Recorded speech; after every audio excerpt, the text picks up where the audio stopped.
नमस्कार दोस्तों, आप लोगों का स्वागत है आपके अपने चैनल हिंदी कहानी में। इस वीडियो में हम आपको यह बताएंगे कि किस कारण से मनुष्य की मृत्यु के बाद उसे नर्क मिलता है तथा किस वजह से स्वर्ग। स्वर्ग किसके नसीब में होता है और वह कौन सा पाप है जिसे करने वाले मनुष्य को नरक जाने से कोई नहीं रोक सकता। आज एक प्राचीन कथा के माध्यम से हम आपको बताएंगे कि पूजा पाठ, दान, धर्म, जप, तप आदि प्रकार के करोड़ों पुण्य के काम करने के बाद भी कुछ मनुष्य नरक में ही क्यों जाते हैं। ऐसा कौन सा पाप करने से मनुष्य को नरक में जाना पड़ता है तथा अत्यधिक घोर पाप करने पर भी कुछ मनुष्य को स्वर्ग की प्राप्ति किस पुण्य के कारण मिलती है। ऐसा वह कौन सा पुण्य है जो मनुष्य के करोड़ों पापों का नाश करता है और ऐसा वह कौन सा पाप है जो उसके करोड़ों पुण्यों को नष्ट कर डालता है। तो चलिए दोस्तों, बिना देरी किए शुरू करते हैं। एक बार भगवान शंकर कैलाश पर्वत पर विश्राम कर रहे थे और आकाश में एक दिव्य शांति फैली थी। उसी समय माता पार्वती वहां उपस्थित हुई। उनके चेहरे पर चिंता की रेखाएं थीं। भगवान शंकर ने उन्हें देखते ही कहते हैं, आइए देवी, कैलाश पर्वत में आपका स्वागत है। आज किस प्रयोजन से आपका यहां पर आगमन हुआ है? अवश्य ही कोई महत्वपूर्ण समाचार लेकर आई होंगी। माता पार्वती ने भगवान शंकर को प्रणाम किया और बोली, हे स्वामी, मैं यमपुरी की यात्रा करके आ रही हूं। वहां मैंने एक अद्भुत घटना देखी जो मेरी समझ से परे है। मैंने देखा कि कुछ पुण्यात्माएं नरक में जा रही थीं, जबकि कुछ पापी स्वर्ग में। यह देखकर मुझे बड़ा आश्चर्य हुआ। कृपया मुझे यह बताइए कि कौन नरक जाता है और कौन स्वर्ग, और यह कैसे तय होता है। भगवान शंकर ने पार्वती जी की बात सुनकर मुस्कुराते हुए कहा, हे देवी, संसार में कर्मों का फल मनुष्य के आंतरिक उद्देश्य और विवेक पर निर्भर करता है। कई बार जो प्रकट रूप से पुण्य दिखते हैं, उनसे भी पाप हो सकते हैं। इस विषय में एक प्राचीन कथा है जो आज मैं आपको सुनाता हूं। इस कथा को सुनकर आपको आपके सभी प्रश्नों के उत्तर मिल जाएंगे। इसीलिए आप इस कथा को ध्यान से पूरा अवश्य सुनिए। जो भी इस कथा का श्रवण करता है, उसके कोटि कोटि पाप नष्ट होते हैं और उसे विष्णु लोक की प्राप्ति होती है। माता पार्वती कहती हैं, हे प्रभु, आपके मुख से इस कथा को सुनना मेरा सौभाग्य है। मैं इस कथा को ध्यान से पूरा अवश्य सुनूंगी और इसका प्रचार करूंगी। फिर भगवान शंकर माता पार्वती को वह कथा सुनाने लगते हैं। यह कथा अत्यंत ज्ञानवर्धक है। इस कथा में मनुष्यों द्वारा किए जाने वाले पाप और पुण्य का वर्णन किया गया है तथा उसके आधार पर मिलने वाली सजाओं के बारे में बताया है। इसीलिए प्रत्येक मनुष्य को यह कथा ध्यानपूर्वक सुननी चाहिए। आधा अधूरा ज्ञान घातक होता है। इसीलिए दोस्तों, आप इस कथा को पूरा अवश्य सुनिए। तो चलिए आपको सुनाते हैं वह कथा। भगवान शंकर कहते हैं, हे देवी, पूर्वकाल की बात है, मध्य देश के एक नगर में एक ही समय पर 5 मनुष्यों की मृत्यु हो जाती है और वे सभी मृत्यु के पश्चात यमलोक में पहुंच जाते हैं। यमलोक पहुंचने पर वहां का दृश्य देखकर वे सभी भयभीत हो जाते हैं। उनका अंग अंग कांपने लगता है। यमलोक में विशालकाय आकार वाले यमराज सुवर्ण से बने सिंहासन पर विराजमान होते हैं। उनके पास चित्रगुप्त बैठे होते हैं, जिनके पास सभी प्राणियों का लेखा जोखा रखा हुआ है। यम के दूत प्राणियों को आगे धकेल रहे होते हैं।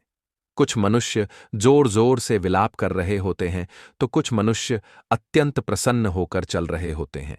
स्वर्ग के द्वार से सुंदर प्रकाश दिखाई पड़ रहा होता है, तो वही नरक के द्वार से धधकती हुई अग्नि की ज्वालाएं दिखाई पड़ रही होती हैं। इस भयानक दृश्य को देखकर वे पांचों एक दूसरे से बात करने लगते हैं और अपने अपने पाप के विषय में चर्चा कर रहे होते हैं।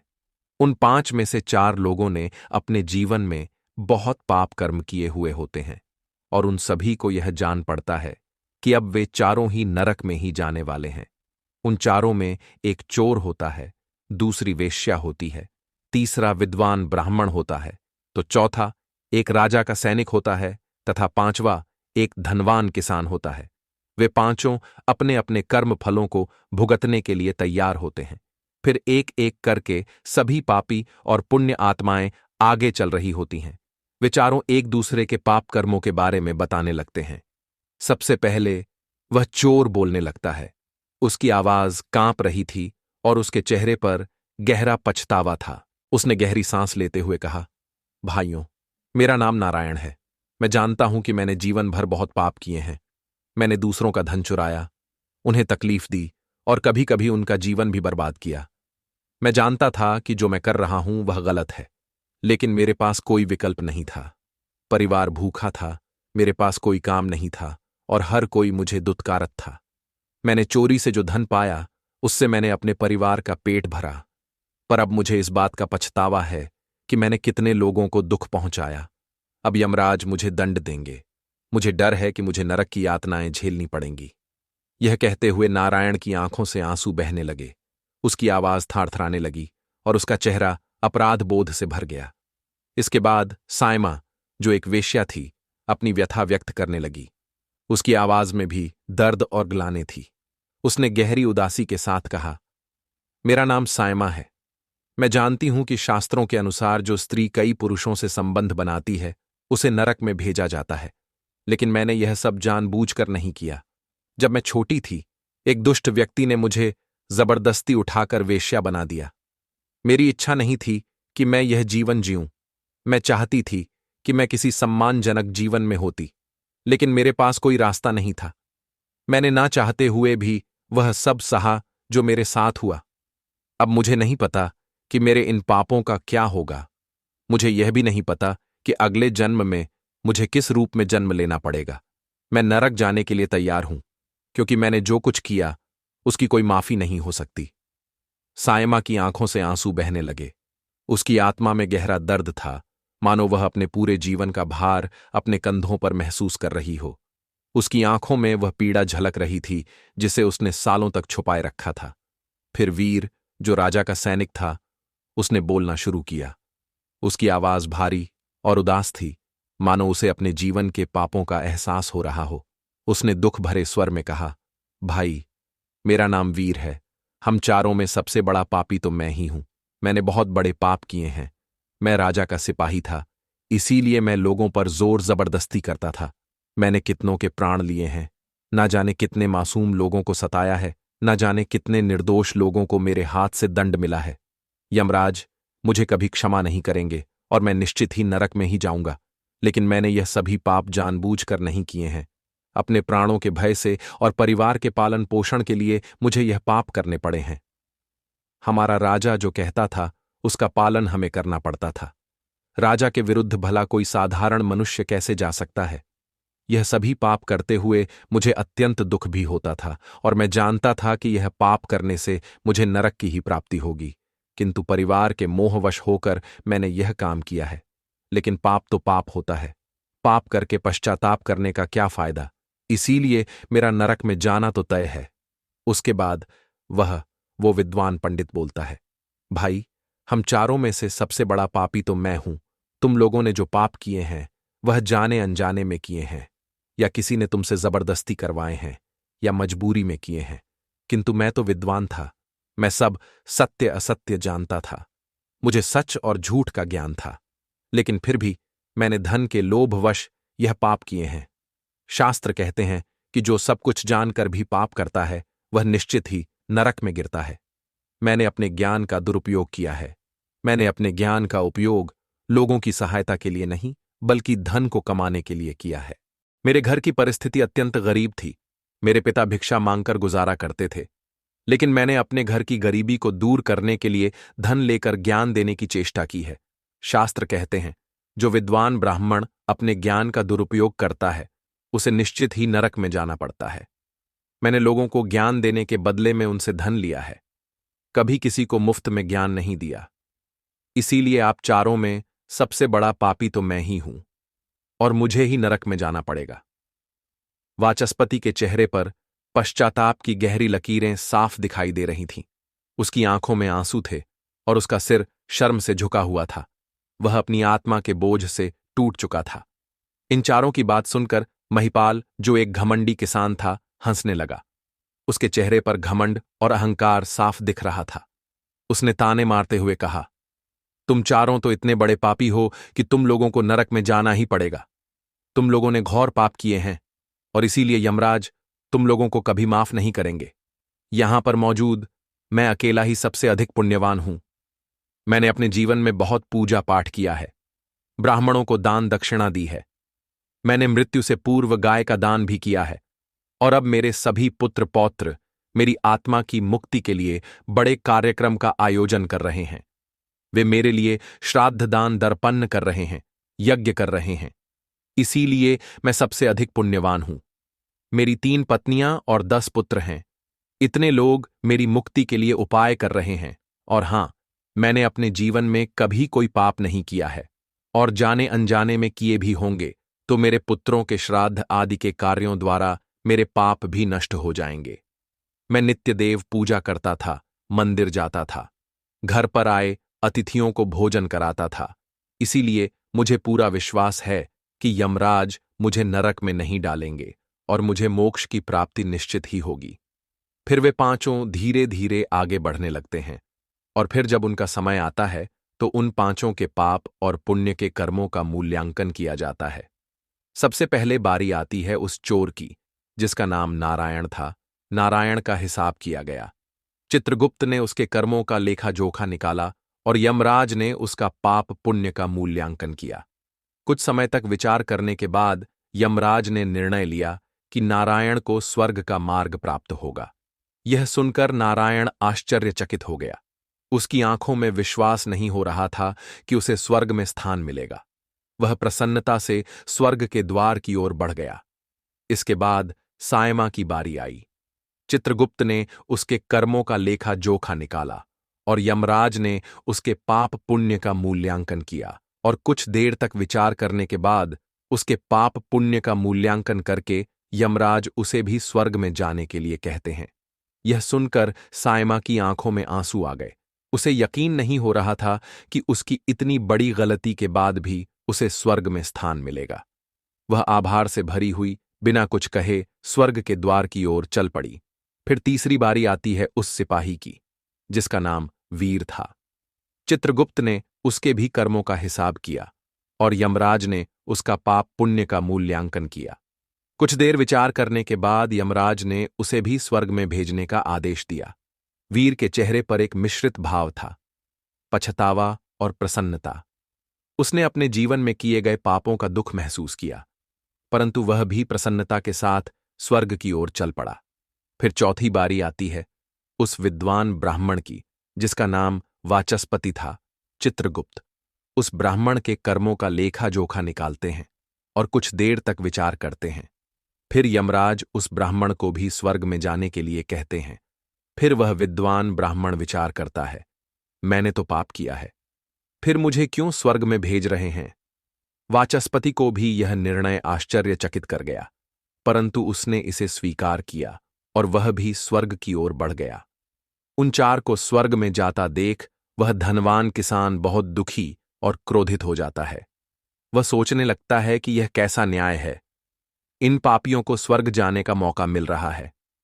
फिर मैंने जो पुण्य के काम किए हैं, उनका क्या पापी और पुण्यवान एक ही जगह पर डाले जाएंगे तो पुण्य करने का फायदा ही क्या? फिर उस धनवान किसान को यम के दूत जोर से धकेल देते हैं और कहते हैं, अरे पापी, तू आगे चल, तुझे नरक में डाला जाएगा, यमराज तुझे माफ नहीं करेंगे। यह सुनकर वह धनवान किसान भयभीत हो जाता है और कहने लगता है, मैं तो स्वर्ग में जाऊंगा, मैंने कोई पाप नहीं किया है। फिर वह धनवान किसान यमराज के सामने आकर खड़ा हो जाता है।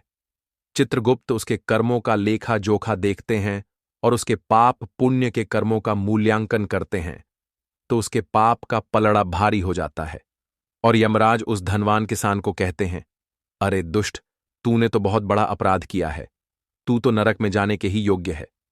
इतना सुनते ही वह किसान थर-थर कांपने लगता है और यमराज से कहता है, हे धर्मराज, यह अन्याय है। मैंने तो जीवन में कोई पाप नहीं किए हैं और पुण्य ही किए हैं। आप मुझे नरक में क्यों डाल रहे हैं? और मुझसे पहले जो 4 लोग गए थे, वे तो घोर पापी थे। उन्होंने बड़े बड़े पाप और अपराध किए हैं। उन्हें तो आपने स्वर्ग में डाल दिया है। आप ऐसा अन्याय मेरे साथ क्यों कर रहे हैं? अगर ऐसा अन्याय होगा तो भले कौन सा मनुष्य धरती पर पुण्य करेगा? फिर यमराज कहते हैं, अरे पापी, तूने जो पाप किया है वह तो उन 4 के पापों के सामने कुछ भी नहीं है। तेरे एक पाप के कारण तेरा सारा पुण्य फल नष्ट हो गया है। यदि तूने यह पाप नहीं किया होता तो तू स्वर्ग में जा सकता था, लेकिन तूने यह पाप जानबूझकर किया है, इसीलिए तुझे नरक में अवश्य जाना पड़ेगा। यमराज ने कहा, नारायण ने अपने जीवन में चोरी की थी, परंतु उसने कभी किसी गरीब या निर्दोष व्यक्ति के घर चोरी नहीं की। वह केवल उन लोगों के घर चोरी करता था जो अमीर और अहंकारी थे। उसने अपने द्वारा चुराए गए धन का अधिकांश हिस्सा गरीबों और भूखों को भोजन कराने में खर्च किया। नारायण का हृदय दयालु था और उसने अपने जीवन में कई भूखों को अन्न और पानी दिया है। उसके यह पुण्य उसके पापों से बड़े थे, इसलिए उसे स्वर्ग का मार्ग प्राप्त हुआ। यह सुनकर महिपाल ने सिर झुकाया। उसकी आंखों में पछतावा दिखने लगा, लेकिन यमराज ने उसे अधिक समय दिए बिना आगे कहा, हे दुष्ट, वह सायमा वेश्या थी, परंतु उसने यह पाप जानबूझकर नहीं किया। उसे जबरन वेश्यावृत्ति में धकेला गया था, लेकिन उसने अपने जीवन के अन्य समय में पशु पक्षियों और बेसहारा जानवरों की सेवा की। उसने हर रोज पक्षियों को दाना डाला और घायल जानवरों की देखभाल की। उसकी आत्मा में करुणा थी और उसके यह पुण्य उसके जीवन के पापों से अधिक थे, इसलिए उसे भी स्वर्ग में स्थान मिला। फिर यमराज ने कहा, उस सिपाही वीर ने अपने जीवन में अनगिनत लोगों के प्राण लिए हैं, परंतु वह अपने राजा के आदेशों का पालन कर रहा था। उसने कई बार अपनी आत्मा को यह समझाने की कोशिश की कि जो वह कर रहा है वह गलत है, लेकिन अपने परिवार की सुरक्षा और पेट पालने के लिए उसने यह काम किया। परंतु इसके बावजूद उसने कई बेसहारा लोगों की सहायता की। उसने कई बार गरीबों को भोजन कराया और अपने के पापों का पश्चाताप भी किया। इसीलिए उसके पुण्य उसके पापों से अधिक निकले और उसे भी स्वर्ग प्राप्त हुआ। महिपाल अब और भी अधिक शर्मिंदा हो गया। उसकी आंखों में पश्चाताप के आंसू थे, लेकिन यमराज ने उसे अपने अंतिम निर्णय के लिए तैयार किया। यमराज ने कहा, उस ब्राह्मण वाचस्पति ने अपने ज्ञान का दुरुपयोग किया था। उसने धन के लोभ में आकर अपने शास्त्रों के ज्ञान का व्यापार किया, परंतु उसने अपने जीवन में कभी किसी को मुसीबत में नहीं छोड़ा। उसने निर्धनों की सहायता की, गौ सेवा की और अपनी विद्या के माध्यम से कई लोगों का उद्धार किया। उसके यह पुण्य उसके पापों से बड़े थे, इसलिए उसे भी स्वर्ग का मार्ग प्राप्त हुआ। इतना सुनकर वह धनवान किसान बोलता है, हे धर्मराज, इन चारों ने जो भी पुण्य किए हैं वह तो मैंने भी किए हैं, बल्कि उनसे ज्यादा किए हैं। फिर भी मैंने ऐसा कौन सा पाप किया है जो मुझे नरक में भेजा जा रहा है?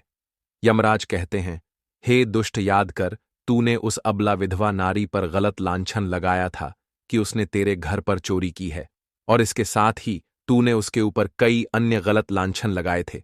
उसे व्यभिचारिणी और वेश्या कहकर उसके चरित्र का हनन किया है, और राजा ने उसे चोर समझकर उस अबला विधवा नारी को मृत्युदंड दे दिया था।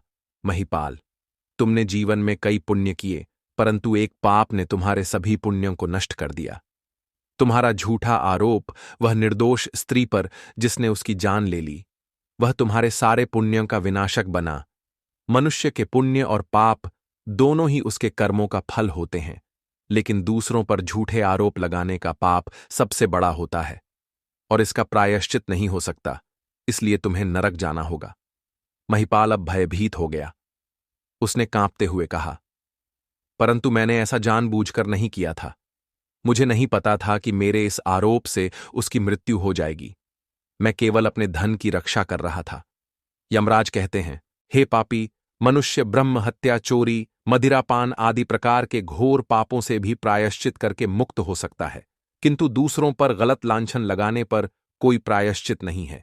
जो दूसरों पर गलत आरोप करता है, सत्य जानकर भी दूसरों को झूठ कहकर उनके ऊपर दोष डालता है, वह तो सबसे बड़ा पापी है। उसके द्वारा किए गए सभी पुण्य नष्ट हो जाते हैं।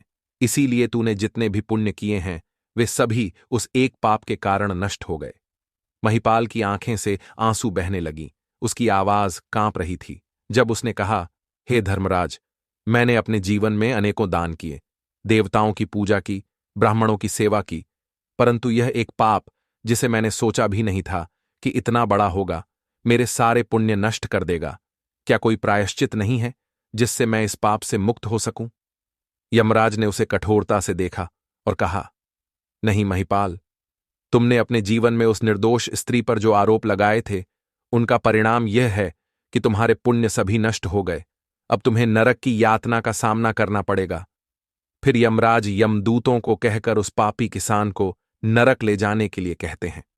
महिपाल, यमराज के इस कठोर निर्णय से टूट चुका था। वह रोता बिलखता यमदूतों द्वारा नरक की ओर ले जाया जाने लगा। उसके मन में केवल पछतावा और ग्लानि थी। हे देवी, इस प्रकार से उन चारों ने पाप करके भी उन्हें स्वर्ग की प्राप्ति हुई है, किंतु उस किसान ने जघन्य अपराध किया है। किसी अबला स्त्री पर गलत लांछन करके उसका चरित्र हनन किया है। एक स्त्री सदा ही पूजनीय है। जो भी पुरुष स्त्री पर गलत आरोप करता है उसे महापाप लगता है। कभी किसी स्त्री की दुर्बलता का फायदा नहीं उठाना चाहिए। पराई स्त्री को सदैव ही माता समझना चाहिए। जो पराई स्त्रियों पर गलत दृष्टि डालता है उसे पाप ही लगता है। जो विधवा दुखिया स्त्री को सताता है उसे नरक में जाना पड़ता। मनुष्य को कभी सत्य का मार्ग नहीं छोड़ना चाहिए। सत्य के मार्ग पर चलकर ही स्वर्ग की प्राप्ति होती है। असत्य का साथ देने से मनुष्य के सभी पुण्य भी नष्ट हो जाते हैं। तो दोस्तों, कभी किसी पर गलत आरोप नहीं करना चाहिए। सत्य जानकर भी असत्य का साथ नहीं देना चाहिए। जो दूसरों पर गलत आरोप डालता है उसे यमराज कभी क्षमा नहीं करता है। उम्मीद है आपको यह कथा पसंद आई होगी। वीडियो को लाइक करें और कमेंट में हर हर महादेव अवश्य लिखें। साथ ही चैनल को सब्सक्राइब करें। आप सभी का धन्यवाद।